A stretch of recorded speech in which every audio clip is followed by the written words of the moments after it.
Live from the News Hub here in Accra, this is News 360 from the home of news, TV3. I am Issa Moni. And I'm Natalie Fort. A look at the top stories this evening. News 360 Headlines is brought to you by Gari producers at Amanase in the eastern region protest against relocation.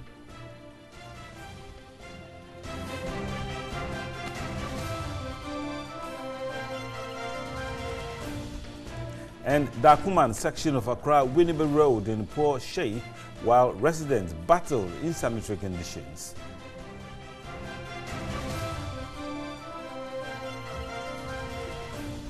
Also in the bulletin, we throw the spotlight on the blacksmithing industry, which in spite of its contribution to society, appears not to be getting the required attention.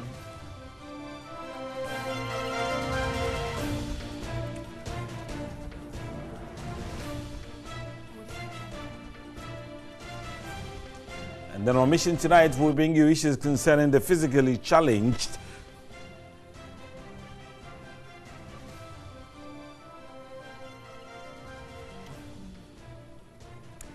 Also ahead this evening on the international front, students across the United States battle and protest for gun laws.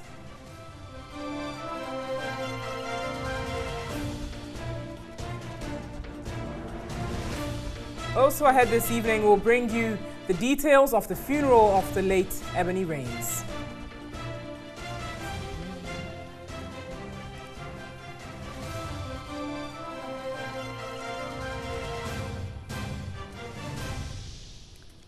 We have the details including sports and entertainment coming up this hour as we begin the news right now. And Gari producers and cassava grating operators at Amanase in the eastern region have protested against relocation by the traditional authority. They lamented the new site, Abonse, at the outskirts is not developed and too far from the town. A report by Yvonne Nikwe. The Gari producers and several other residents in the Gari processing business chain protested against their relocation by the traditional authority. They argued the relocation was a disadvantage to their business.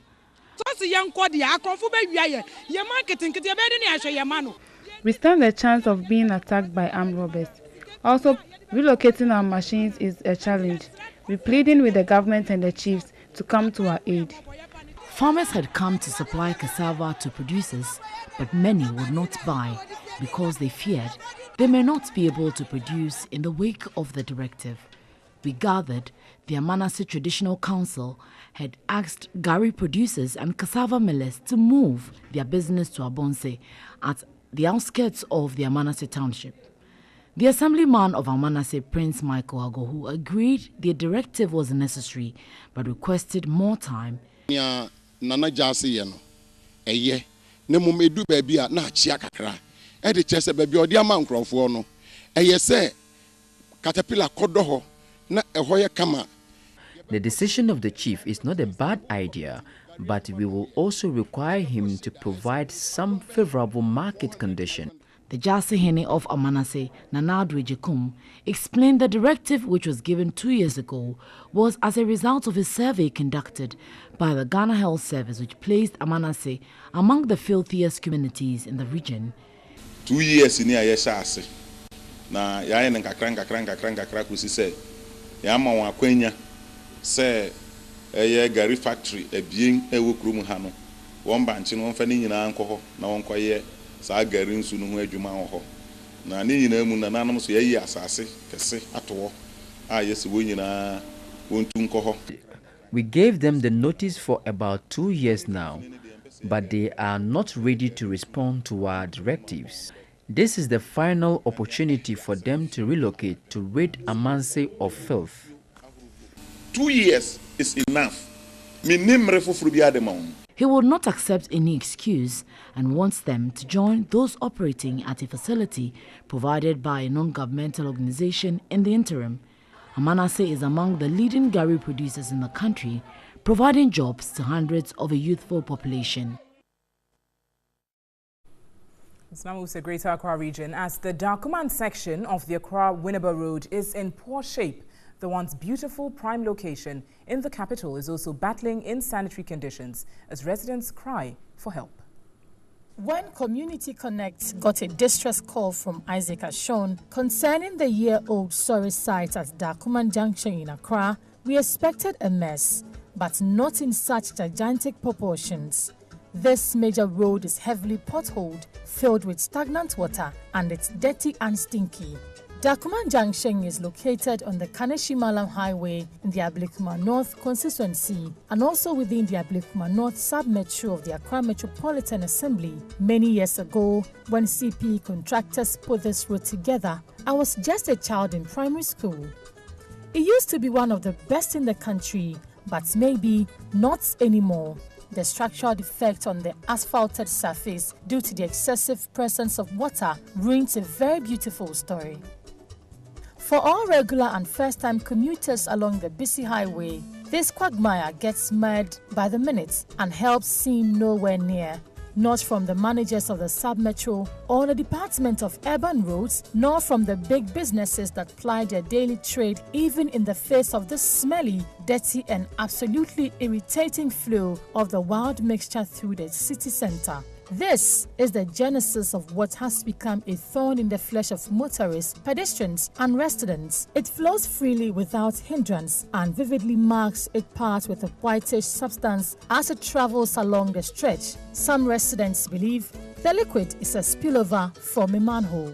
The large volumes of water runs from the Odoko MTTD through the frontage of MTN, Cap Farm, TLC, Star Times, Big Lead Plaza, Ecobank, Techno, Unibank, all the way down to Dansoman Junction. The frustrations are so loud that even new users of the stretch, which connects Accra and the Central Region, are unpleasantly welcomed in this manner. They live with a negative impression that could last a lifetime. The situation is so dire that drivers journeying from Kaswa, Mallam and Odoko towards Kaneshie break the law with impunity. They dangerously drive from the side road through the pedestrian crossing point under the traffic light to rudely intrude traffic flow on the highway. They avoid the approved entry point because the road that leads to that joint is obviously damaged and very painful to travel.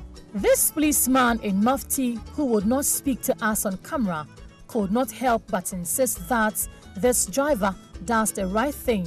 It is surprising, though, that he was not punished for breaking the law with impunity. Maybe driving through this difficult piece of space is enough punishment. So we ask, Kovadis, where do we go from here? Shall we sit and stare, or shall we speedily act? Well, the onset of rains has exposed the deplorable nature of the roads at Putuoja and Abontem in the Ashanti region. The pothole-riddled roads gather rainwater, making commuting a daunting task. Here's a report by Beatrice Piogabra. Eputueja and Abontem are two adjoining communities in the Bosomtwi district of the Ashanti region. The roads in these communities are in deplorable state. With the onset of the rains, residents struggle to access commercial vehicles as most drivers refuse to ply the road. The pothole-riddled roads gather rainwater, making commuting difficult. Some residents say the poor roads affect businesses and school attendance. The nature of the road, most of the workers who work alongside this place are not been getting cars to report a duty on time. And then we cannot also use our vehicles because of the road. So we are pleading on the government to come to our aid. They need to fix it. Things are rotting in the bush, everything. Look, you can see our road now. And this road leads to Cape Coast, it leads to different regions. So it needs to be repaired. Kwabena Inketia, a taxi driver, complained about the frequent breakdown of their vehicles due to the poor nature of the roads. The residents are appealing to the government to give the roads a facelift. Now the news. The area boasts of a rich history of slave trade in Ghana. This should be a gold mine for the people of East Gonja. However, the Salaga slave market, slave wells and Bath slave cemetery and the museum have become mere places of entertainment for tourists. Here's a report filed by Zubaida Ismail. These sites hold the history of slave trade. The wells originally were without heights, But the Municipal Assembly, in its quest to preserving their legacies, constructed the heights on a few of them. Decades on, the wells still appear newly constructed. They fetch the water from these wells to the baths. If you want to sell something, you have to make it very, very presentable. So they have to clean themselves before taking them to the market. If you don't do that, once seeing them may be thinking that they are weak. The Salaga slave market, which used to be where slaves were paraded for sale, has just a signpost to show off. An original baobab tree that used to be where the slave masters sat for shade has been pulled down by the wind. Salaga became one of the biggest slave markets in Africa due to its proximity. We also visited the slave cemetery. Open defecation is common here. Currently, the tourism team put together the former administration, which is struggling to maintain the slave cemetery. We are now trying to fence it, just to get some barbed wires around and fence it. Our final spot was at the museum. Here, some artifacts used during the slave trade have been kept safe. Shackles, spears, calabars of different shapes and shea butter oil used have been preserved by the team. Some facilities have been left in a bad state. Sulemana Idrisu has been the tour guide of the Salaga tourism site since childhood. He learned the history of slave trade from his late father, who was also the chief of Salaga. And now, as part of our Ghana Month, Grace Asari takes a look at the blacksmithing industry. The age-old business, in spite of his contributions to society, appears not to be getting the required attention due to modern technology, which, to a large extent, has diminished its impact. The blacksmithing industry dates back to the 1500s in West Africa. The indigenous trade offers employment to many Ghanaians. The industry plays a major role in socio-economic development through servicing of vehicles, among others. They also produce weapons, including guns. The practitioners in many towns and major cities across the country operate as small and medium-scale family business holdings handed down from one generation to the next. Such is the story of 52-year-old William Ama. I learned it from my father. He trained us. Not I alone, but we are three. But now my father was spoiled. He are collapsed now, so I come here for Azit. This man, I would say. I come to this side. This workshop is for Auche. It's not for me. For he is living here for helping here small. So when I get a work, then I bring it and I do it small here. Kwejo Isaac, also known as Auche, is another blacksmith but has a different story. He entered into the trade because of his admiration for the job. I learned this one for 3 years. So after the 3 years? After 3 years, I leave. I go stay for the house more before I come get some place. I leave. I build the shop. The role of the blacksmith was very diverse as the local toolmaker and also the engineer. He was at the heart of every village due mostly to his mastery of iron working and ability to understand the demands of customers. But William Ama says the demands for their services have dropped. If I make these teachers, then I have to go and hack in the town. If somebody buys some, then I get something to chop. But if I don't get somebody, a customer, to come and buy some for me, then which means my stomach will be empty. Although blacksmithing has been around for centuries, the industry is not insulated from challenges which could lead to its collapse. Sometimes if the chance comes, I sell about 20 chisels, but they don't pay cash money. Why don't they pay cash? They say I'm their customer, so they don't have money to pay me cash now. So they have to make a credit. They have to make a credit, and then they tell me, they postpone me another day to come and collect the money. That's how they deal with me. With the numerous challenges plaguing the industry, one may wonder if it can survive even for the next decade. But all is not gloomy. There are still young people who are into apprenticeship. It's a work. So if I learn in the future, me too, I will get my hands work to do. Well, I might say it's not an easy thing to do, but blacksmithing continues to be an indigenous Ghanaian business, though it has its own challenges, especially when old age catches up with you. These men tell me they are determined and will do all they can to get the best out of their trade. For TV3 News, Grace Hamwa-Sari, Accra. Interesting report there. Let's turn to some other stories now. The Ghana Prison Service is to recruit 1,000 personnel this year to augment its staff strength. The intended recruitment exercise followed government's approval and financial clearance. Interior Minister Ambrose Derry disclosed this at the graduation parade of 40 officer cadets of the Ghana Prison Service in Accra. The Ghana Prison Service's primary mandate is to ensure public safety through safe custody, welfare, reformation and reintegration of prisoners into society. The service has been grappling with inadequate personnel and logistics.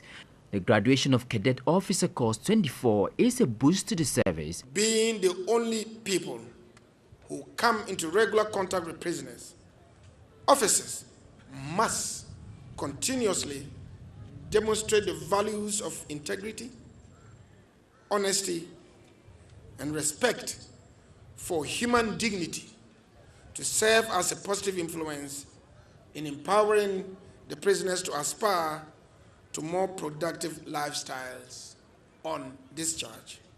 The Interior Minister assured of government's commitment to provide logistics and operational support for the service. In order to augment the staff strength of the service, government has given approval for the recruitment of 1,000 young men and women into the service this year. It is anticipated that this number will lessen the pressure on staff currently and reduce work-related stress among the rank and file of the service. In the recent past, the school has trained correctional practitioners from Burundi and Liberia. Two females, Senam Teresa Gbedi and Kafui Asimenu, came top as best all-round cadet and best in academics.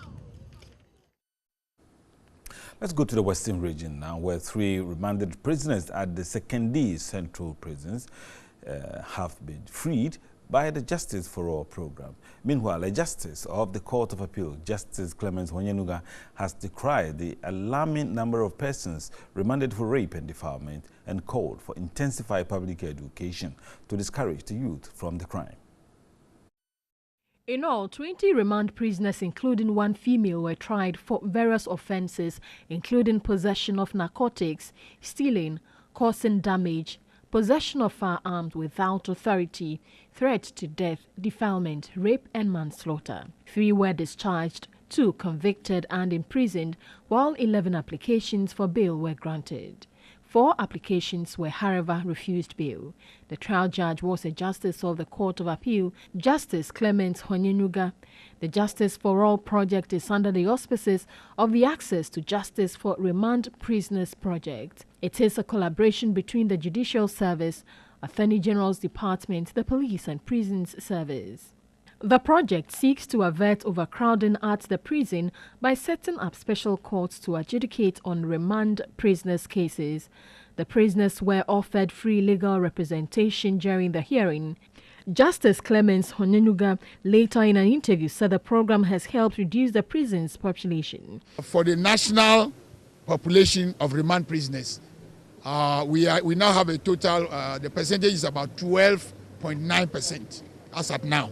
This means that the remand population is coming down drastically. All that that noise that has been going on, that Justice for All program has been releasing hardened criminals who go and terrorize people and then they come back. It's not true. The Western Regional Prisons Commander, DDP Ernest Asante Adolfo, said the project has helped address the issue of overcrowding, especially for remand prisoners, which has reduced from 50 to about 15. Right now, we have about 670 inmates in our custody now. Originally, it's around 300, but now it's 670. Executive Director of POS Foundation, facilitators of the project, Jonathan Osei Owusu, was elated. Remarkable progress had been made under the project, which has gained international recognition. You're watching News 360 from the News Hub at Addis Way, Kando. We're streaming all across the world on 3news.com and also showing on DSTV channel 279. We've got some more stories for you coming up shortly. Stay with us.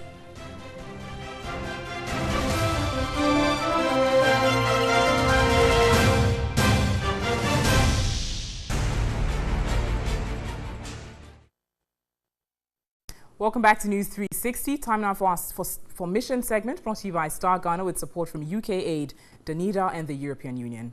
On to our very first story this evening. Inadequate financing and lack of teaching and learning materials are major obstacles militating against physically challenged persons in the Dafiama Buzie Isa district of the Upper West region from getting education. While some struggle through begging for financial support, a larger number drop out.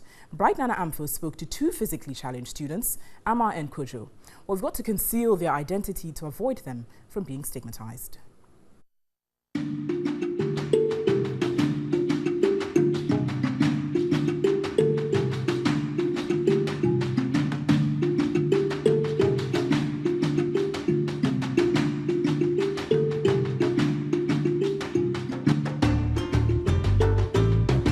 Persons with disability have huge burdens.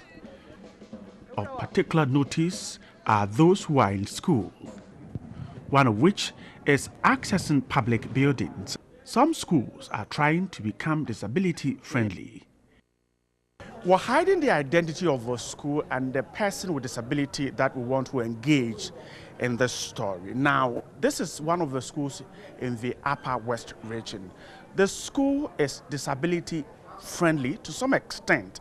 This is a ramp that allows students who have physical disability to be able to walk on this and get to the building, the school building. But then there's a difficulty because when they have to go up, for instance, if you are in Form 3 and you have to walk up the staircase to your classrooms, you have a difficulty here.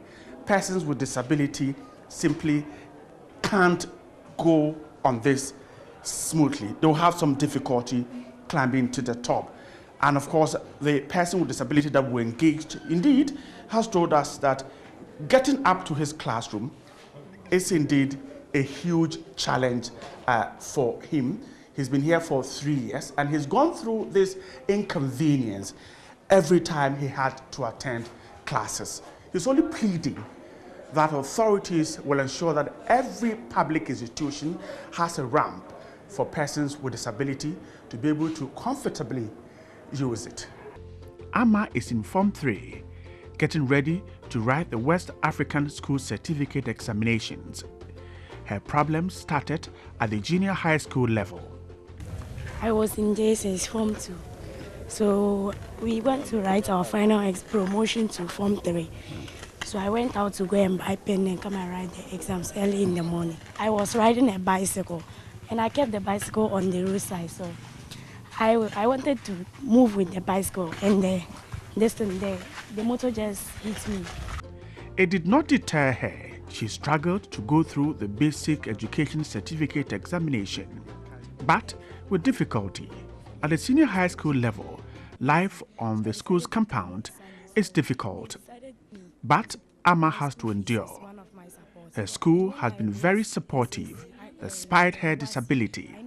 And my father always told me that if not because of school, I don't have anything to do. So I have to take school seriously so that I can become someone in future. My teachers, some of them always advise me I should take learning seriously. So that if I pass my WASSCE examination, that they always offer scholarship that if I pass, they will offer me a scholarship. University. She feels unfulfilled because of the challenges with her education. Yes. If you say you need support, tell me first of all, what kind of support do you need? My school fees. When I wrote WASI, I know my parents cannot afford me the money to go to training college or university. And they have to let disability people to know that they are also there's someone there that needs help. Yes. And some people always see us like this and they just be laughing. Does that discourage you from achieving what you want to achieve? No, it does not discourage me. Ama's friends say she is a great person. She is good. I always talk to her all the time. Like if she is to think about anything about the leg, she shouldn't always think about it. So because of that, she always forgets about it and always concentrate with the learner. Kwadwo is also in Form 3.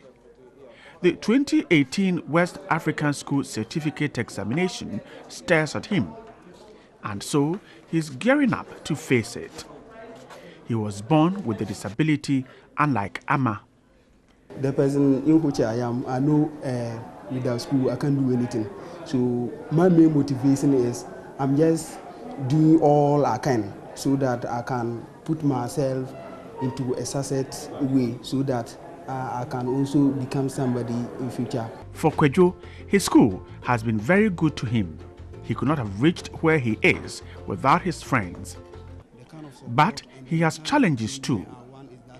Looking at this thing, for instance, I spent about almost 2 weeks at the house before I can get support from them to come to school.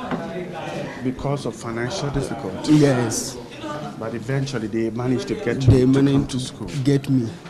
He thinks the school and society can do more to help persons with disability acquire education. I know without the school, I cannot do anything. So I'll urge them that they should support, especially people like our type. They should have support on us so that we can also forward our education. He faces daily challenges which he thinks negates his efforts at achieving his educational dreams. He pleads for help. For the likes of Kwadwo and Ama, society has a huge responsibility to ensure such persons get support.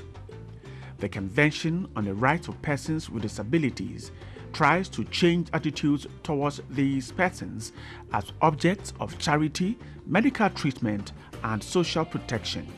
To achieve this, stakeholders want efforts increased for these persons to have education so they can fend for themselves. Such support can make these persons active members of society.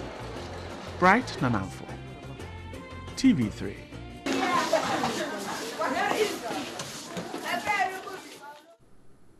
Emotional one there. We are calling on those responsible and duty bearers to play their part in improving the lives of these students. But let's turn from education to healthcare, as community participation in healthcare provision is helping improve healthcare in the Wa East district of the Upper West region. At Palahe, a 2-room accommodation is being put up to accommodate health workers. The district assembly says it is committed to support these communities provide infrastructure for healthcare.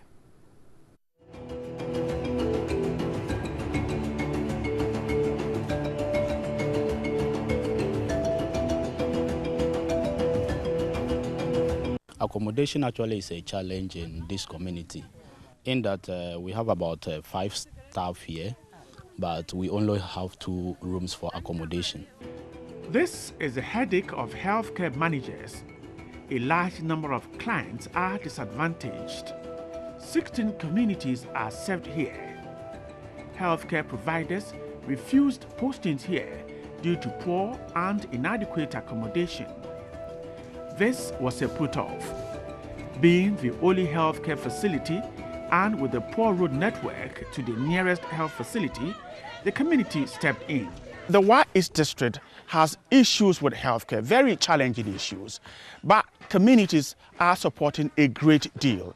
The Palahe Health Zone has an issue with accommodation. About 5 members of staff share 2 rooms, and that's indeed a challenge on healthcare. Now the community has stepped in in a huge way. They are putting together a 2-room house, 2 rooms, a kitchen, and a store. And this is to enable the 5 healthcare givers who have been sent here to stay comfortably and provide healthcare. From their meager resources, they're doing this. When patients come and they are not there, they go back and go to a different nearest health centers. But if they are here, even in the night, patients can still come and they will attend to them. So we see that if the nurses, the workers are nearer to the facility, that will improve their services of delivery. The community is not satisfied with this. There's a plan for expansion. We are trying to do it bigger because what you saw wasn't the best. So we're now trying to see what we can mold blocks, cement blocks, and put up something better than what we have done. What we did were the local bricks, which may not last. This, the district health team says, will improve healthcare here. Once it's finished, we know that the staff there, the staff strength there would be beefed up because it's a chief's compound, but we are trying to make it a health center. Looking at the number of communities, 16 communities for one chief's compound is too huge. So we want it to be a health center with other satellite chief's compound to ensure that community mobilization participation in health delivery is enhanced. We have sent all the cadet of staff that you can think of in health. Psychiatry nurses there, staff nurses are there, enrolled nurses, community health nurses, all of them are there. The Kpalahet Chips was started in 2006, with over 2,000 people now relying on this for their health care, and with 5 staff and more expected, residents are hopeful their health will improve with the expansion of the facility.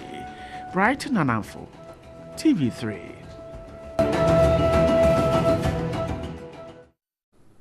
A great initiative being taken there. That's how we wrap up our mission segment this evening. Mission is brought to you by Star Ghana with support from UK Aid, Danida and the European Union. On to you, Isa. Right, thank you, Natalie. Let's do some more stories. Still on health, nurses at the Greater Accra Regional Hospital say they make financial contributions to support homeless tuberculosis patients. Our reporter Sarah Parkun highlights some challenges militating against fighting the disease. Tuberculosis is a contagious airborne bacterial infection caused by Mycobacterium tuberculosis. TB can affect any organ in the body, but 80% of infectious causes are of the lungs. The cardinal symptom is a cough which can last 2 weeks or more. Ghana intends to end tuberculosis and its related lung diseases by 2030. However, only 14,000 of over 50,000 cases are reported annually. The Country Coordinating Mechanism, CCM, of the Global Fund has earmarked $194 million to fight TB, HIV and AIDS, and malaria in Ghana between 2018 and 2020, but this is inadequate. In Ghana, lack of financial support for patients and the poor nature of structures where patients are treated continue to hinder progress.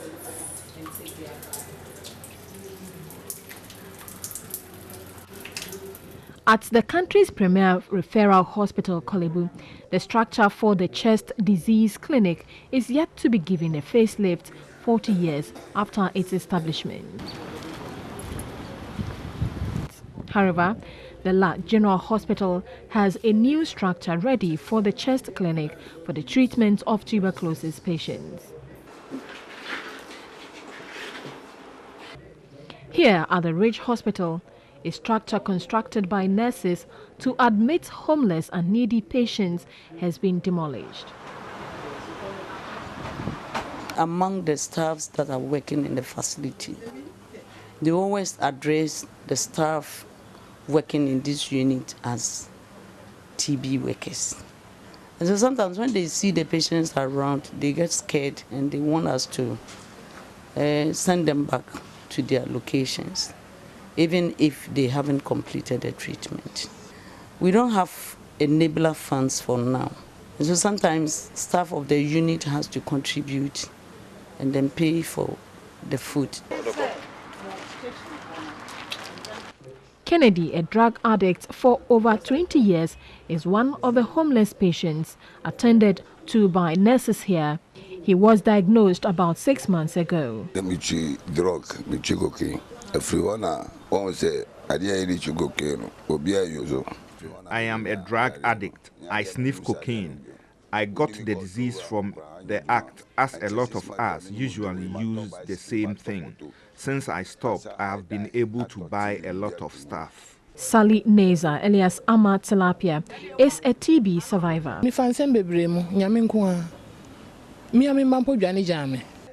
I faced a lot of neglect from even my children.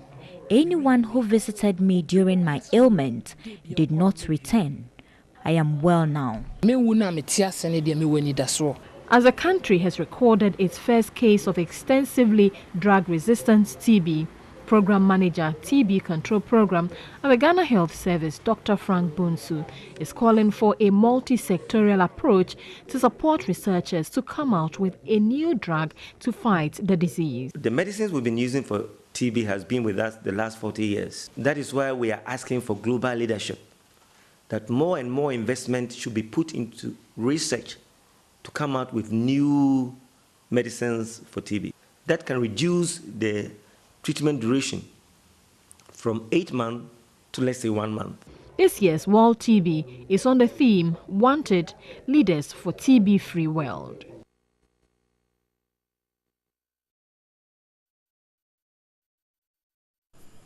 Well, you're still live here on News 360. You've got sports coming up shortly with Yafo Sulabi. Stay with us.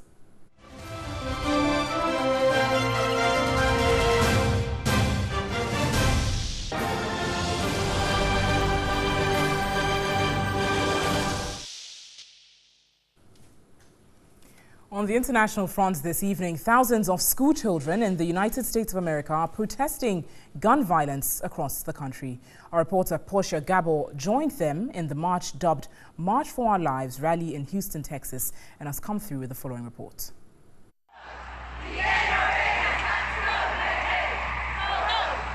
The March for Our Lives protest began at exactly 9 a.m. across the United States of America. The movement was sparked by the mass school shooting in Parkland, Florida, that's left 17 students and staff dead and dozens injured. In the weeks since the shooting at Stoneman Douglas High School, new and old faces have emerged to carry the torch in their battle for gun reform.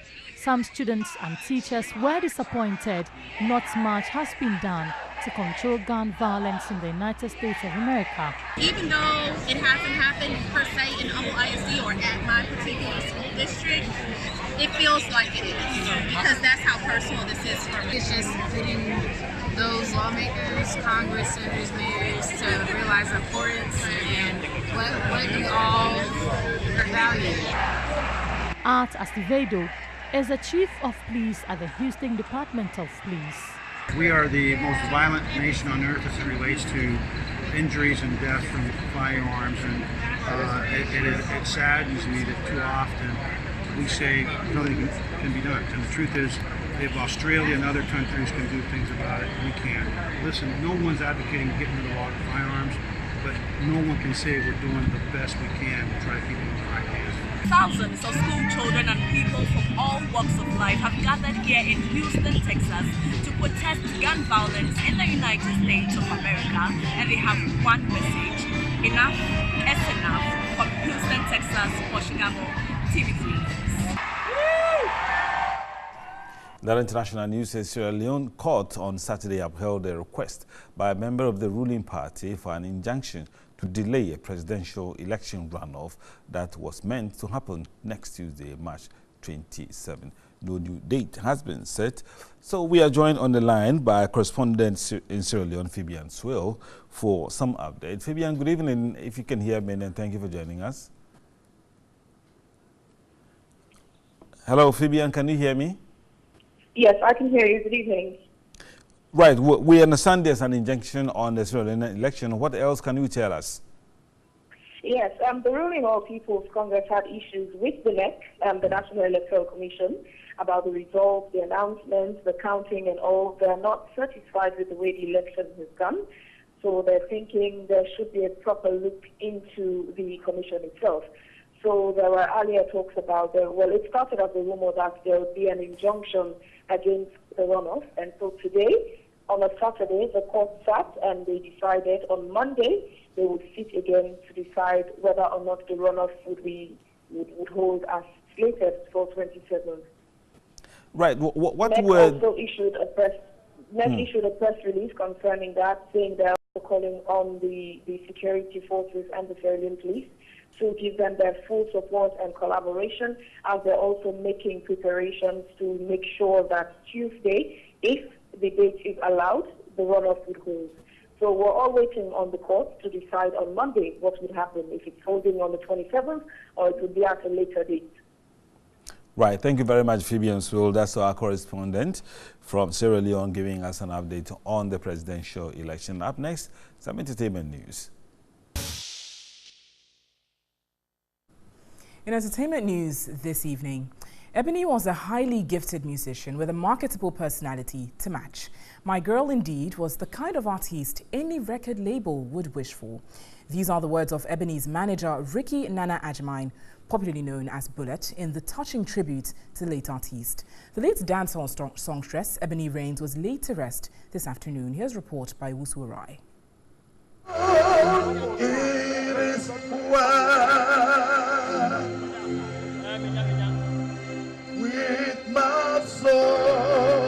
Thousands of sympathizers comprising musicians, politicians, the clergy, chiefs and music enthusiasts attended Ebony Rains' funeral and burial service. The patronage to many was a reflection of her short-lived but sterling and impactful career. Priscilla Opoku Kwarting, known by the stage name Ebony Rains, was discovered in 2015, rising to fame in the space of 2 years. In a touching tribute, Ebony's manager described her as a gem, touting her vocal dexterity as unparalleled. Rough Town signing on Ebony Rains was instant. She had a voice and a personality to match and was therefore the type of marketable musician any record label would want to sign on. Ebony was highly gifted and talented musician. It was not surprising, therefore, to see her blast through the industry like lightning. The grieving manager said perceptions that Ebony was wayward were unfounded. Contrary to the commonly heard, widely circulated, but unfounded perception that Ebony was wayward, untrained, and an unreligious bad girl, Ebony was the exact opposite. Ebony was a Christian and indeed worshipped anytime she had opportunity.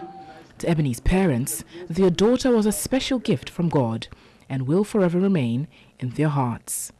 Even in a male-dominated profession, Ebony undoubtedly gave her counterparts a race for both popularity and relevance. You made a huge impact on our developing music scene with your very short 3 years that you spent with us. The 90 bad girl, as she was affectionately called, will be forever remembered in our hearts. As a raging fire that swept through the corridors of the music industry in Ghana and beyond, the passion behind the unique voice was so strong, with such intensity, no water could quench, except the icy hands of death. It was an emotional moment as the late dancehall songstress casket was lifted. The service has come to an end. God bless you so much.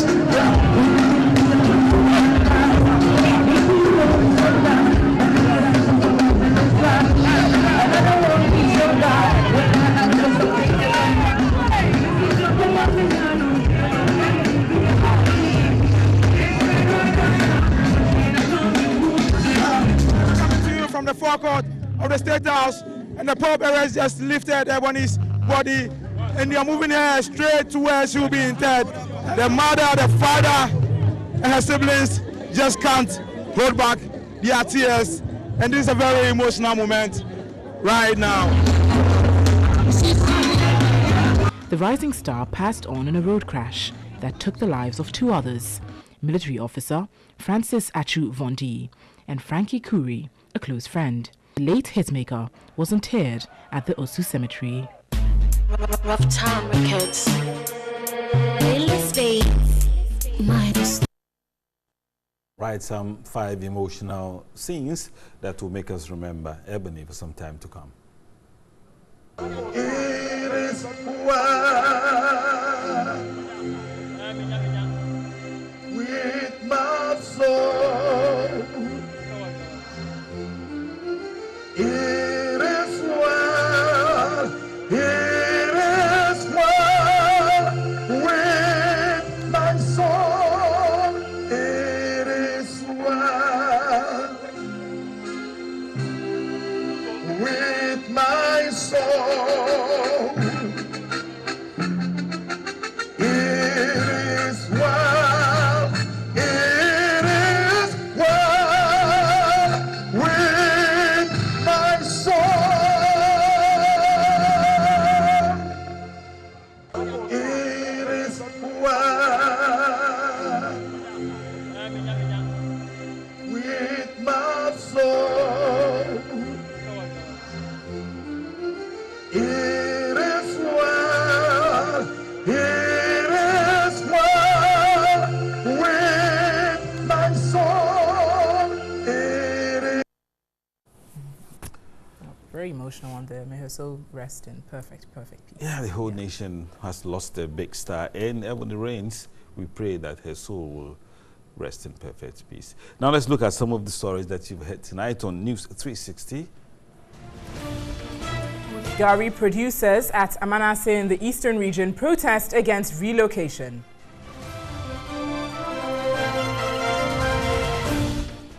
Dakuman section of Accra Winnipeg Road in poor shape while residents battle insanitary conditions.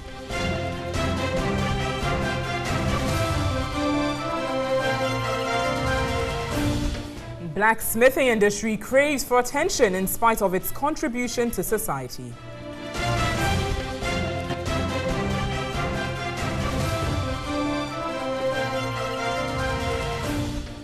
And inadequate financial support and lack of teaching and learning materials militate against the education of physically challenged children in the Fiamabuzie Isa district of the Upper West region.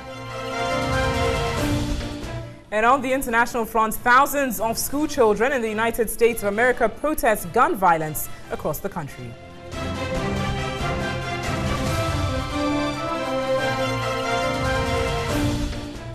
And then dancehall songstress Ebony Rains laid to rest.